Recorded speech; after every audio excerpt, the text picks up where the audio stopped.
Now, I presume many of you will have seen, or can imagine, you know, the kind of Hollywood stylized image of an old execution, very picturesque and sort of dramatic thing, where there's pageantry everywhere, trumpeters down each side with their flags hanging down, the king or someone is presiding over events at the far end, and the executioner arrives, some kind of impressive Tom Cruise kind of a bit less Scientology, but you know the sort of thing. Half a black mask down his face, grim expression on his angular and manly jawline. He walks in, the crowd goes silent. A bit of sunlight reflects off the highly polished blade into the camera lens. The executioner stands there, you can feel the tension in the air, he looks out there just oozing masculinity and drama, all the audience looking back at him with a mixture of fear and admiration. It's an incredible moment. He stands there, the anticipation mounts. Finally, the moment is about to arrive, the executioner one last glance out. Over at the back corner, there's a young woman looking back at him with a tear in the corner of her eye, wishing their love could be made public, but due to overriding social pressures of the day, they have to keep meeting in secret, and the poor family on the other side can't even feed their goat, and it's all very sad. That is, of course, until the rightful king returns to the throne, and then peace and happiness will return to the kingdom. The poor people will once again rise up, and young hearts will again be free.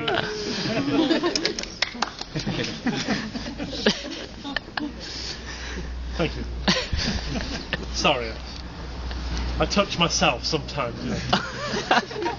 Not usually on a graveyard in front of an audience.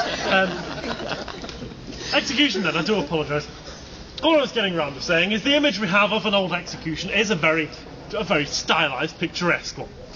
For a big, huge audience, very well set up. The executioner comes in, big, strong professional, lifts up his axe, brings it down, and the head comes off with one clean blow. But the thing is, this was not normally how it happened at all. Contrary to popular belief, executioners tended quite simply to be local people who needed the money on the given morning. They did not know what they were letting themselves in for, except that it was very likely to be a very nasty, messy, grisly, stressful and unpleasant job. Again, quite like McDonald's. But they didn't have counselling, annual leave, sick pay, Valium, employee of the month. Any of these little details that might just make that spot of difference tended not to be available to them. So they would resort to rather more traditional methods of stress relief. So it was quite common for the noisy and excited crowd to see the executioner wander in here 15 or 20 minutes late, drunk, in charge of his axe. He would arrive in a fairly advanced state of inebriation, trying not to sway too much under the very heavy weight of the axe, and would finally begin hacking away unsteadily 2, 3, and 4, 5 or 6 times the poor victim's neck before the fairly mangled thing would eventually separate. Now, I'm pleased to report, in the case of our friend Sir Thomas Percy, this was not the way things transpired. They brought a professional executioner all the way in from Flanders to do the job properly. That's what happened if you're a celebrity. So, his head came off with one clean blow.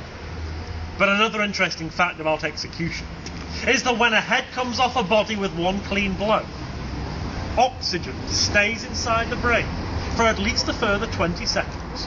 Estimates have been anywhere up to 3 minutes. So the victim is completely aware of the sensation of their head finding itself further from the shoulders than it's ever been before, landing in the basket, being lifted up by the executioner, holding onto it by the hairs, showing it around to the cheering and the jeering of the onlooking crowds, accompanied by the shout, "Behold the head of a traitor!" The victim was completely aware all the time while this was taking place. Now, when I first heard this fact, I thought and thought about it, and I've never quite figured out how on earth anyone could ever have discovered it. But I think we all owe a certain debt of gratitude to whoever it was who spent the final 20 seconds of consciousness communicating via Morse code with their eyelids. Frankly, it's all I've ever come up with, but I am assured that that fact is true. So, Sir Thomas Percy, kneeling there, head on the block. The executioner flew all the way in from Flanders, parked his helicopter outside the city walls, came in here, switched his mobile phone onto silent, lifted up his axe, brought it down, the head came off with one clean blow. So, Sir Thomas Percy's head landed in the basket. His 20 seconds started to tick by. He looked around for a while. I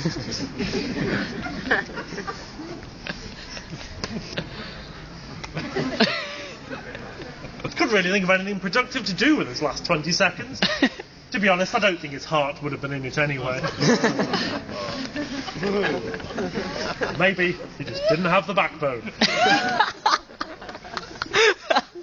Or the guts.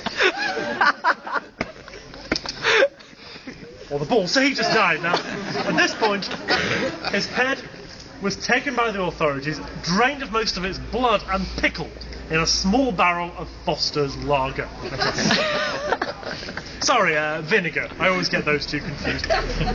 Pickled in a small barrel of vinegar, so it stayed there for quite a while till it was really well pickled, really nicely gherkinized.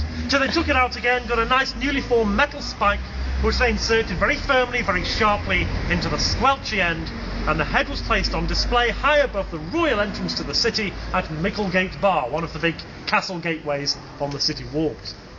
It was placed there both as a symbol of royal authority and to make sure that Sir Thomas Percy never did it again. You may laugh, but he never did do it again. It stayed there rotting and mouldering away, its putrefying flesh the food for passing crows and magpies. They would come along, take a little tidbit of eyeball, a little morsel of nostril, feed their starving little chickies, all very naturalistic. They stayed there like this for just under 2 years, until suddenly somebody noticed that the head had mysteriously vanished. Now at the time, no one could imagine how this might have happened, but after a while, the rumours started to circulate. The scraps of evidence, the word on the street seemed to suggest that Sir Thomas Percy's head had almost certainly been taken by one of his most faithful servants, who crept all the way across the city in the middle of the night, climbed up the city walls to the top of Micklegate Bar, got a firm hold of the head, and pulled it off. I don't know if that's the noise it made, obviously. Just an artist's impression, really. Pulled the head off, climbed down the wall, carried the head all the way back across the city without anybody seeing it in a Marks and Spencer carrier bag or something, and buried it here in the graveyard of Christ the King so that it could rest in peace, along with